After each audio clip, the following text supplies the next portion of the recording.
Vamos a hablar de cáncer de recto inferior, es decir, el que está en los últimos 5 centímetros. ¿Por qué? Porque está en un verdadero cubo. Atrás la pared, a los costados la pared muscular y adelante órganos nobles.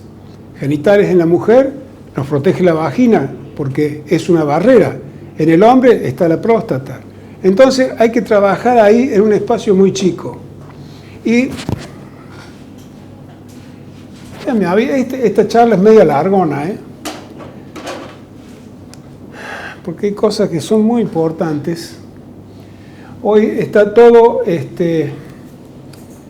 se va tan rápido y las propuestas son cada vez más azarosas o más agresivas. Cada uno tiene su herramienta y la defiende, y ya vamos a ver por qué todo esto. Entonces he puesto la anatomía que ustedes la conocen. Miren lo que es el recto medio y el recto superior. Todo va para arriba. Recto inferior. Los linfáticos van para arriba y van para los costados. Pasa lo mismo que en el cáncer de ano. Entonces, ¿a dónde estamos situados? Lo que decíamos recién, la próstata en el hombre. Bueno, este espacio que es sagrado, acá el meso, pero en esta otra se ve mejor, porque esto es real. Esto, mi agradecimiento al doctor Sebastián Bulacio, que me prestó algunas imágenes que no tienen desperdicio. Porque vean, este es el recto entre los 11 y los 15, recto superior, se comporta como colon. A este también lo podemos tratar como colon. Acá, si lo vamos a acá lo podemos irradiar bien, no impunemente, bien. Y acá también. Pero acá arriba, si lo irradiamos, indudablemente que vamos a lesionar la víscera hueca, vamos a lesionar el intestino delgado. Y a veces hemos sacado intestino delgado de a puñados de adentro de la cavidad. Entonces, ¿pero saben por qué puse esto? Porque esto es aquí, ahora, la realidad. Fíjense ustedes los límites por los que tiene que trabajar el cirujano. Entonces, es todo un desafío. Seguimos con esto. Cáncer de recto bajo, enfermedad biológicamente más agresiva que el cáncer de recto medio. A ver, ¿dónde está esto? ¿Por qué no pasó? Ahí está.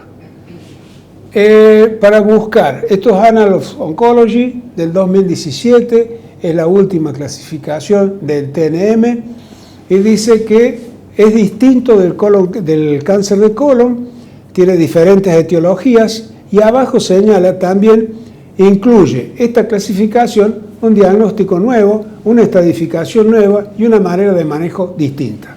Entonces, esto lo van a tener ustedes porque los últimos 2 diapositivos son lo de la revista de oncología y el último TNM, que también está muy bien descrito todo lo que hay que hacer para estratificar los tratamientos y demás. En esta encuesta quirúrgica de Córdoba, que yo le he aprovechado mucho, porque esto, si traspolamos en la realidad de ahora, tenemos que sobre 236 casos, el 28% eran de tercio inferior, es decir, todo el interrogante de qué vamos a hacer con ese enfermo.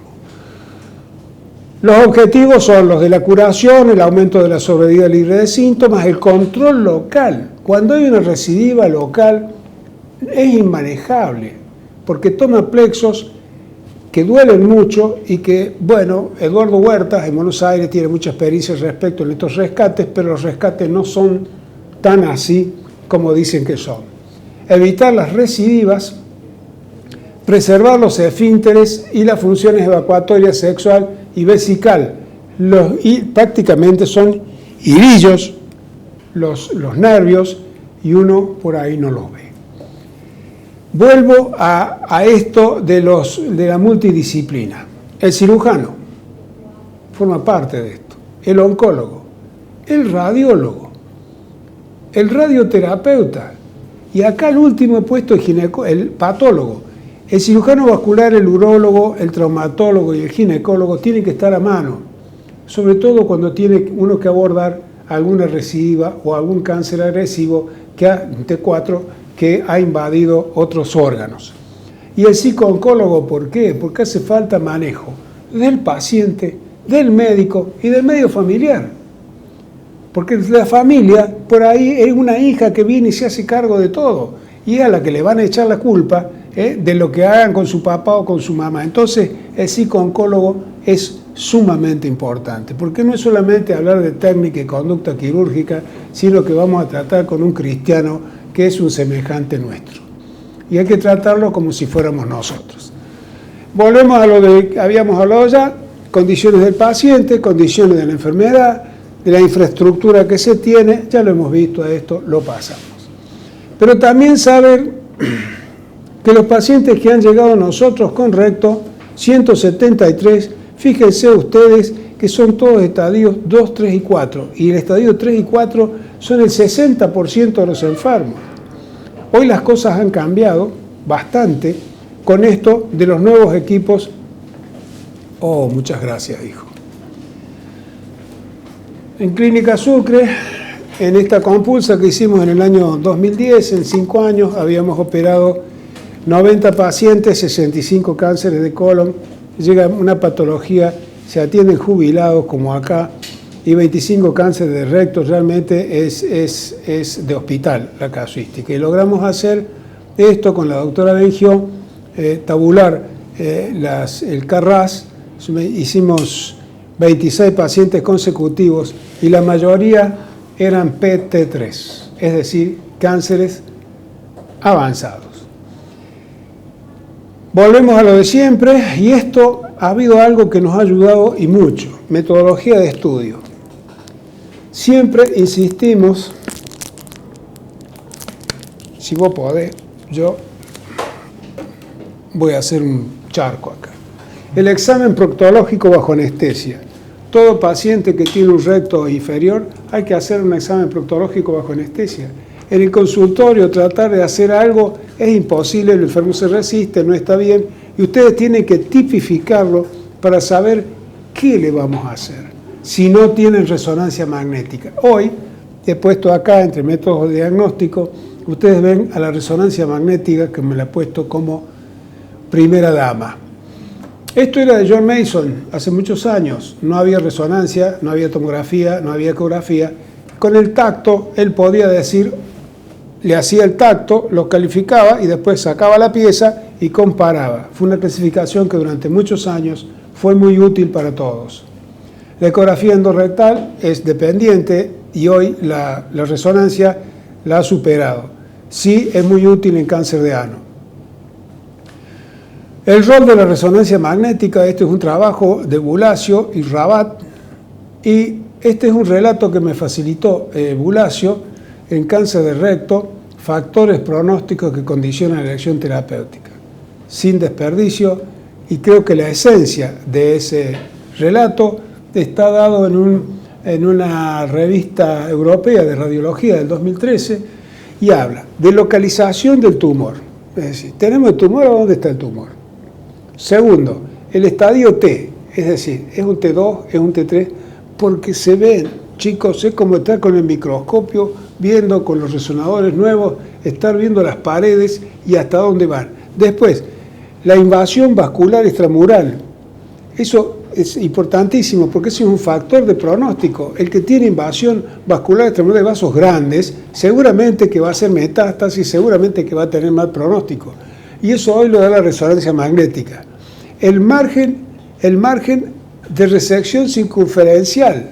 Vamos a ver si a ese enfermo lo vamos a abordar con la cirugía o lo vamos a mandar a neoadyuvancia, porque es importantísimo. Y el estadio N, no en saber que tiene 10 milímetros el ganglio u 11 milímetros, no, la calidad del ganglio y la superficie, el límite de la cápsula ganglionar. Creo que por eso es sumamente importante la resonancia magnética hoy por hoy para la estadificación de esta lesión.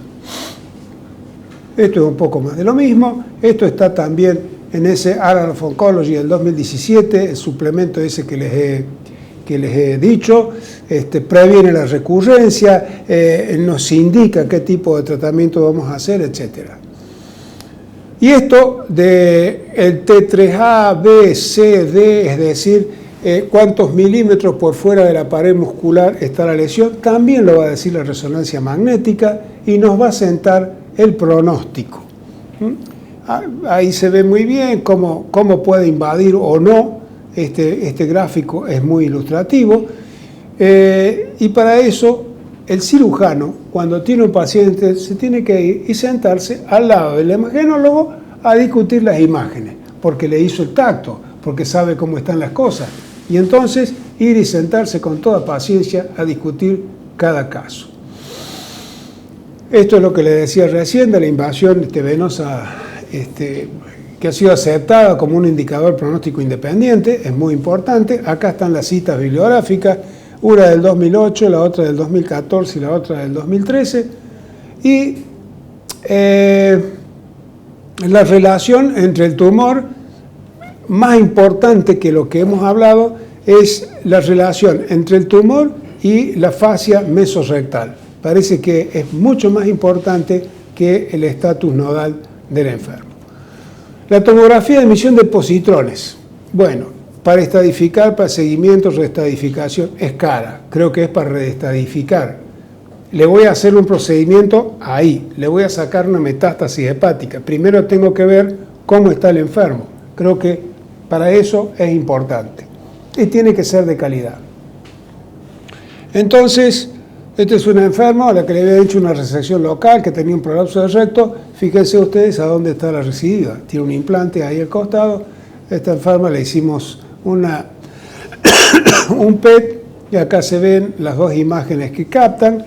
A esta enferma se le hizo un MILES y la enferma hizo una recidiva local y falleció. Bueno, el tratamiento, ¿quiénes deciden la estrategia? Ya lo hemos visto. El electivo de las complicaciones y el paliativo. Y volvemos a ese cubo fijo que tenemos, las vías de abordaje por arriba, la tenemos por acá por el costado, como la MILES, la tenemos por acá por los nodes, o si no, las resecciones locales. De las resecciones locales, esto es referido a la cirugía laparoscópica. Esto lo dijo Sokol en Mendoza en el año 2011, y se los leo porque es importante. La cirugía laparoscópica es otro método para realizar un procedimiento, pero no agrega ningún beneficio oncológico, que es el punto de vista que se toma para ese relato. Un cáncer de recto se puede resecar, se ve que es un cirujano muy hábil, con anestesia general o epidural, usando tijera, bisturí armónico, eléctrico, laparoscopia, laparotomía, robot, pero la operación de MILES o la resección con anastomosis alta o baja es la misma si se la indica y realiza correctamente, y eso es lo más importante. Esto es el cuestionamiento que hay actualmente sobre el MILES hecho por laparoscopia. Pareciera que la cirugía abierta todavía hoy es mejor que la laparoscopia. Por supuesto, si es laparoscopista me dirán que no. Pero bueno, es lo que dice la bibliografía internacional. Los tratamientos alternativos, todo lo que se les ocurra, tenemos la extirpación local quirúrgica o endoscópica. Local. La electrocoagulación, eso nació acá en este hospital. El doctor Figueroa fue uno de los que quemaba a los pacientes. El doctor Chércoles también, que es discípulo de Figueroa. Bueno, hicieron mucho con esto. Y estaba dado, en vez de tener la radioterapia, uno quemaba el tumor, quemaba hasta que no quedaba nada, y con eso era paliación y alivio para el enfermo. La braquiterapia, el láser no es otra cosa que electrocoagular. La braquiterapia, que es poner las semillas de iridium a través de transtumorales. La intracavitaria, todo lo de la resección local nace con unos trabajos de un autor Papillon, que hizo un rectoscopio y lo puso ahí y le puso toda la radioterapia encima al tumor, y con eso solucionó muchos problemas. Y hoy la radioterapia moderna, dirigida precisamente al lugar a donde se necesita, el ejemplo, el cáncer de próstata. La resección local, ¿qué ventajas tiene?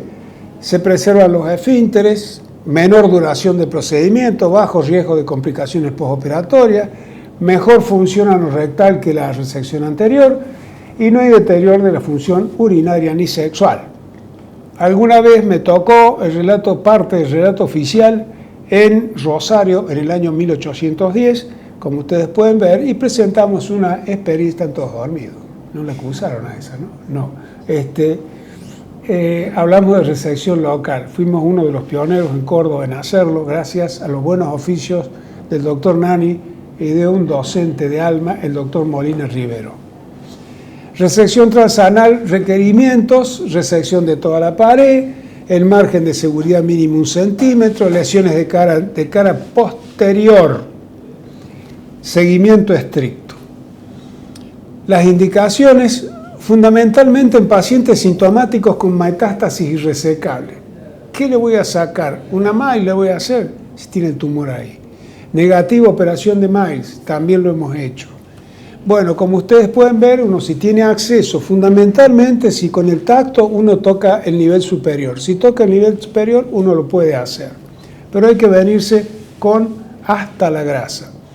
Las vías de abordaje es transanal. Antes hemos usado también la vía de George Mason, que la vía de George Mason es como la Kraske, pero abriendo los esfínteres. Y esta es la clasificación de Kikuchi, con esto del SM1, de acuerdo a la profundidad. Esto da muchos ganglios. Miren ustedes acá, SM2 10%, las adenopatías, y SM3 van del 39 al 23%. Es decir, que no a todos le vamos a hacer esto. Y de ahí van a surgir una serie de interrogantes que después los vamos a tratar. Las recidivas locales en los 2 primeros años, en los T1 el 18%, es muy alto. Y en los T2 el 37%. El problema es que ir al rescate de esto no es fácil. Y generalmente el rescate ya no es posible porque la enfermedad subió, se fue, está en el hígado, está en el pulmón.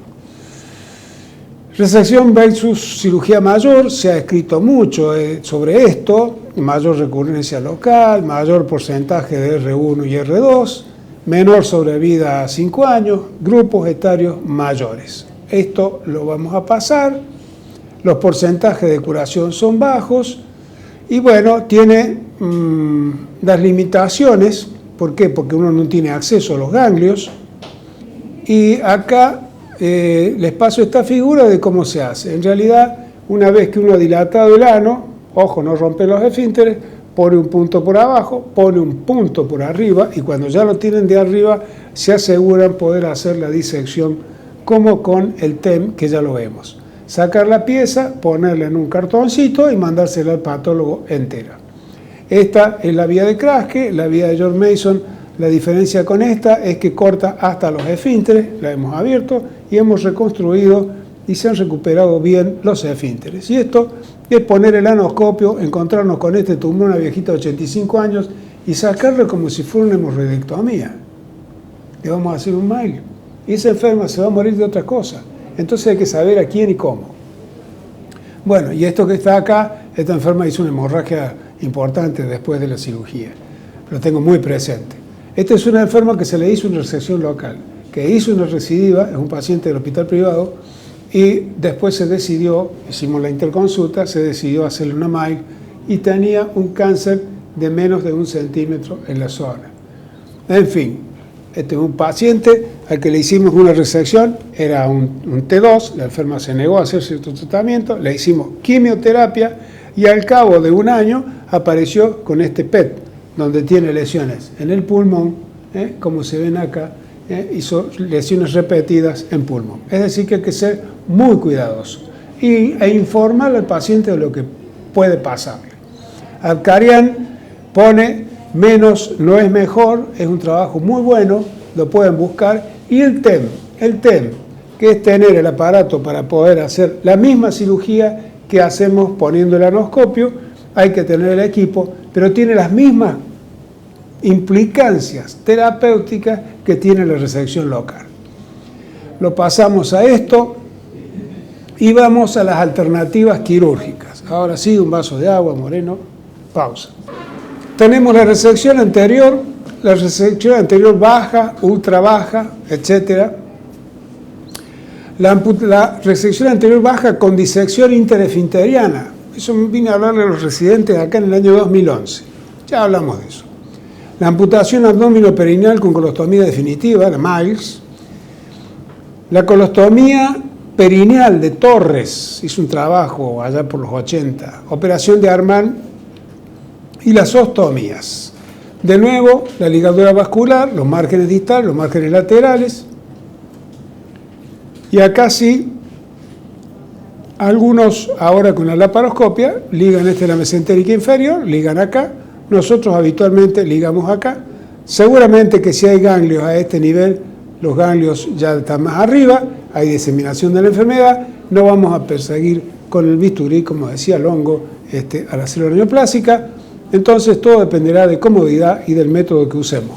Yo personalmente hago acá el corte, entonces tengo la seguridad de que voy a tener una buena irrigación del asa que desciende.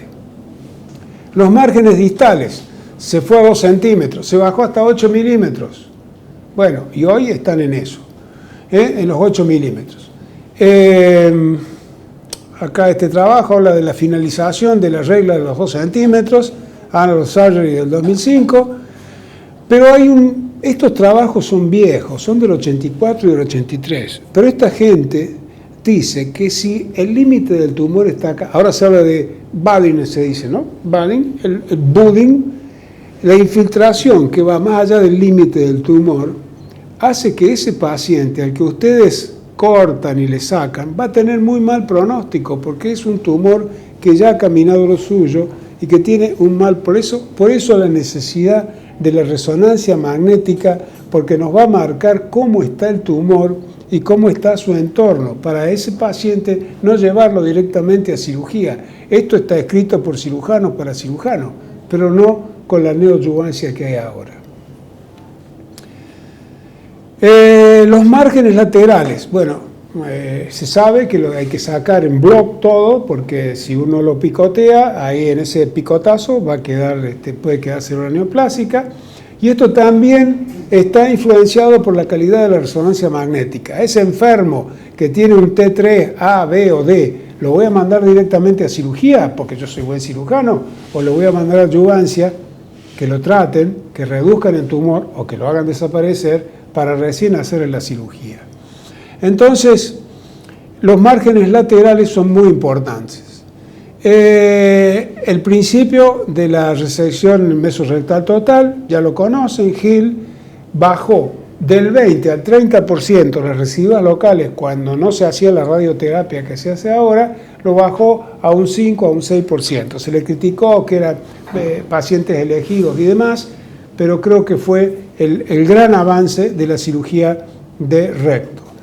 ¿Cómo se hace? Nunca poner la mano, sino hacerlo con la tijera o tener un bisturí, pedirle al cirujano plástico. Acá está Pablito, el cirujano plástico, le piden una punta de bisturí larga y con eso ustedes, como si estuvieran pintando, van separando, traccionando para un lado y para otro y les van a quedar los dos ángulos diedros hacia adelante y recién me voy a hacer lo que tengo que hacer adelante. Bueno, ahí se ve ese hocico que ahora hay que cortarlo. ¿Cómo hay que cortarlo? No hay que cortarlo a cielo largo, sino que hay que cortarlo en rebanadas para que el patólogo pueda decirnos cómo están las cosas. Y la resección anterior con anastomosis. Eso ya lo sabemos, lo pasamos. Hoy este tipo de suturas nos ha dado una mano muy grande porque nosotros podemos poner una contura abajo, una sutura cortante abajo que cierra, y arrimar, por ahí tienen sus problemas porque pueden estrecharse, nos ha pasado, y después el tipo de anastomosis. También lo conocen por la bibliografía, lo han visto innumerable cantidad de veces. Se puede hacer una directa, si tenemos un buen intestino, un intestino que no tenga divertículos, por ejemplo, entonces hacemos una directa. Todas ellas al cabo de un año van a tener la misma función. Eso dicho por series numerosas. En un tiempo seguíamos al Hospital Italiano de Buenos Aires. Las anastomosis coloanales. Esto que está acá no es tomado de un libro, acá estamos haciendo una coloanal. Lo que hay que hacer es vertirlo al ano, se ponen puntos y se lo vierte al ano. Del ano a la piel, del ano a la piel, entonces les queda abierto el ano. Entonces por ahí descienden y hacen la sutura, la anastomosis manual, o si no, como en este caso, la hacen mecánica y van a ver que les quedan los ganchitos ahí dando vuelta hasta que se caen. Los nodes. Yo creo que esto es un gran refuerzo que se ha hecho a la cirugía laparoscópica para la decisión mesorrectal. ¿Por qué? Porque hay pacientes que tienen la pelvis del hombre muy estrecha o el obeso El oviso se entra por arriba, pero después allá abajo, por más que tengan el robot y demás, es difícil. Y esa es una de las críticas que se le hace a la cirugía laparoscópica. Pero con Hugo Elmore hace unos años hizo una pasantía acá en Córdoba, en el Hospital San Roque, y también en el hospital de urgencia. Entonces los domingos a la mañana salía creyendo que había guerra afuera cuando salía de la urgencia, porque le tocaba estar los sábados a la noche donde caía de todo. Bueno, Hugo Elmore está ahora en Milán y ha trabajado mucho con este dispositivo, con monopuerto, donde uno entra, diseca, corta sobre la línea pectínea y se mete en el espacio. Entonces, uno por arriba hace una cosa y por abajo va despegando anatómicamente el terreno. Entonces esto aparentemente es muy útil. Las conclusiones es que parece que es una cirugía que va a tener futuro. Y en este World Journal of Gastrointestinal Surgery del 2017 dicen: recientes avances en el manejo del cáncer rectal, sin cirugía, con cirugía mínima o mínimamente invasiva. Es decir, que estamos ahí al medio y no se sabe, y la decisión hay que tomarla. La decisión hay que tomarla en medio de un grupo de trabajo que tenga experiencia en determinadas cosas. Y llegamos a la disección interesfinteriana en el tratamiento del cáncer del recto inferior. Y esta pregunta me gustó. La conservación del tránsito intestinal, ¿primer objetivo del tratamiento del cáncer del recto inferior? Esto es una pregunta. Porque si hacen la recidiva, ese paciente le va a pasar muy mal y va a ser irrescatable. ¿Cuál es el límite de seguridad en este otro trabajo del año 2003? 2003 estamos hablando. Hubo una experiencia publicada en la Revista Argentina de Cirugía en el 2010, ampliando el límite de la presentación. Dicen algunos que les ha ido muy bien. Habrá que tener la experiencia, como todos, son grupos de trabajo que tienen que hacer lo suyo. Y el resultado a largo plazo de la resección interesfinteriana, en este Annals of Surgery del 2007, dice que en pacientes seleccionados, que es una operación segura, buenos resultados oncológicos, que logra buenos resultados funcionales en el 76% de los enfermos. El otro 20 y pico por ciento, señores, no pueden aguantar no solo los gases, son significativamente alterados por la radioterapia preoperatoria. Munsow, 2011. La preservación del esfínter para el cáncer rectal distal, una meta digna de alcanzar a toda costa. La respuesta debe ser negativa. Yo creo que esta respuesta es categórica. Los resultados funcionales y calidad de vida luego de la cirugía de cáncer de recto. Está el síndrome de resección anterior. Es el enfermo que tiene más frecuencia, que necesita sentarse 4, 5, 6 veces para ir de cuerpo, para poder evacuar un recto que no hay los receptores de presión. La urgencia y sobre todo la incontinencia. La operación de Armand, pacientes en mal estado general, la hemos hecho en pacientes en mala función general, mala función esfinteriana y tumores avanzados. E incluso en algunos tumores en que uno hace la resección y no le hace la anastomosis pudiéndola hacer porque sabe que ese esfínter no va a andar bien. Este es un trabajo de Torres, búsquenlo en el disease de colon rectum del 88. Él seleccionaba a los enfermos, sacaba el intestino, lo daba vuelta, lo raspaba, dejaba el músculo y los pacientes los implantaba en el periné después de hacer la Miles. Entonces los enfermos con un enema cada 3 o 4 días y regulando el hábito intestinal no tenían la bolsa colostómica. La bolsa colostómica, como ustedes bien lo saben, si se irriga puede ser usada a la bolsa cada 2 o 3 días.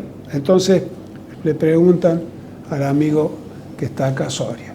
Conclusiones. Para los tumores de ubicación muy baja, la elección de la técnica quirúrgica debe estar basada en criterios oncológicos más que en la futura respuesta funcional, porque en definitiva los resultados son similares. Y vamos a la operación de Miles. Lancet, 1908. Me siento un jovenísimo con esto. ¿Qué se sacaba? Todo el recto y casi todo el sigma. Conducto anal y los aledaños, eso no lo pongas, y esfínteres. Partes considerables de los lugares del ano, grasa isquiorrectal, mesocolon con vasos hemorroidales y mesentéricos inferiores con ganglios linfáticos, porción de peritoneo pélvico adyacente al recto. Esa era la Miles del año 1908. Pero ahora, después de ir y de volver, venimos a la perineal o cilíndrica extendida. Esto es una pieza nuestra. Y ahí está el cuello que se hace cuando uno, en el afán de conservar el piso pelviano para poder cerrarlo, porque si no se visceran, bueno, esa es la pieza. Esta perineal extendida es un enfoque terapéutico nuevo o retorno, como decía recién en la Miles original. Hay una experiencia multicéntrica donde habla de los márgenes. Ahí en azul la técnica estándar, que son positivos, y en amarillo los de la técnica, la resección cilíndrica. Y de este lado, acá tenemos la perforación. Cuando uno se viene con la pieza, por ahí se abre y lo implantamos sin darnos cuenta. Entonces, parece que es importante. Para eso, ahí se ve la diferencia que hay entre una pieza y la otra. Surgieron algunos tipos, hay que poner mallas a veces, porque uno si se viene con los elevadores, indudablemente no tiene con qué cerrar la brecha. Habrá que poner mallas. Bueno, es un avance quirúrgico, una mayor utilización de las terapias neoadyuvantes, es una adecuada selección del paciente, o es todo lo anterior. La resección extendida perineal, bueno, está asociada con un menor compromiso de los márgenes circunferenciales, etc. Y llegamos a los multimodales y vamos terminando. ¿A qué paciente? Cuando la distancia entre el tumor y el límite del mesorrecto es menos de 1 milímetro. Grandes tumores mesorrecto pequeño, tumores de cara anterior, tumores pobremente diferenciados, en el tercio inferior a todos, T3, T4. Dice, una combinación del estudio histopatológico, radiológico y molecular puede marcar la necesidad de hacer el estudio más potente. Y hay una controversia. ¿Es el tratamiento definitivo del cáncer del recto? Y esa es la gran pregunta. Porque hoy el watch and wait es la moda. ¿Qué hacemos con el watch and wait? Es un problema. Se hizo un grupo internacional de datos al respecto y hacen una serie de preguntas que van a quedar ahí en la película. Es el estándar de abordaje de este servicio, que es el Eureka. El Eureka está hecho para cáncer para todo tubo digestivo. Habrá que aprender un poco más cómo se seleccionan mejor los pacientes en el watch and wait, y puede llegar a ser el estándar de los cuidados para el cáncer de colon, de recto. Bueno, son todas cosas, preguntas que van a quedar ahí. Acá dice Llanesco y Lorraine, aquellos que tienen una respuesta clínica completa a la neoadyuvancia pueden tener ganglios positivos. Entonces, esa es la pregunta. Nosotros vamos, certificamos, le resecamos el pedazo, nos dice que la anatomía patológica está todo bien, es decir, respuesta patológica completa, si el tumor está ahí al alcance. Pero ¿qué sabemos de los ganglios? En fin, lo dejo abierto a esto, ustedes tendrán que buscarlo, les dejo la bibliografía. Yo creo que hay que ser muy prudentes con el watch and wait. He operado enfermos con resecciones de la pelvis, donde estaban los implantes después de un watch and wait, porque los pacientes tienen que entender de que tienen que venir a la consulta. Y bueno, Yab Gama, cuando lo largó en el 2004, ella después, no sé si han visto los trabajos, ha seleccionado los grupos y además de seleccionarlos, le ha hecho una radioterapia distinta o una quimioterapia distinta a los tantos días. Entonces, dice en el año 2014 que ellos han rescatado al 90% de los enfermos que en el watch and wait han hecho recidiva. Estas son algunas búsquedas que he hecho.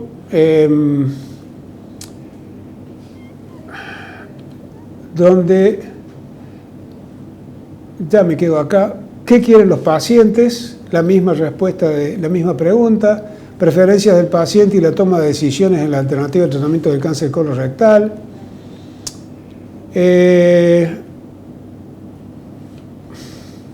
Un consenso, esto es lo más importante y ya cerramos, Un consenso internacional uniforme considerando el manejo óptimo del cáncer de recto tiene todavía que ser desarrollado. Se han publicado guías y grados de recomendación, pero aparentemente no son utilizados de forma universal y consistente aún dentro de los respectivos países. Y en amarillo, por lo tanto, la adhesión a la medicina basada en la evidencia en la práctica clínica en cirugía colorectal ha demostrado ser inconsistente en varios reportes. Es un hecho muy importante esto. El consenso en la estadificación, el tratamiento neoadyuvante y el manejo preoperatorio de cáncer de recto no es uniforme, lo repito. Las reuniones de equipos muy interdisciplinarios influyen en las decisiones sobre el tratamiento neoadyuvante, método de estadificación y de nuevo la pregunta, ¿cuál elegir y para qué paciente? A cada paciente la solución que merece. Recomiendo como lecturas esta revista argentina de coloproctología que está en la web, la bajan gratuitamente y la tienen ahí almacenada hasta que pase de moda. Y esto, The Rectal Cancer de la ESMO Clinical Practice, Guidelines for Diagnosis, Treatment and Follow-up, publicada en julio de 2017. Este es el servicio de cirugía número 3, del que fui parte. Los que están señalados ahí, este es el doctor Durinam, 93, vivo, lúcido, impecable, mi maestro César Nani, y un gran docente, un motor de inquietudes, Molina Rivero. ¿Qué más? Lo que quedó de aquel servicio de cirugía hasta que lo cerró la provincia, y esto de Levi Strauss, citado por Jean-Claude Charrier, en Nadie acabará con los libros, es muy bueno, léanlo. No quiero repetir lo que he dicho mejor antes. Muchas gracias.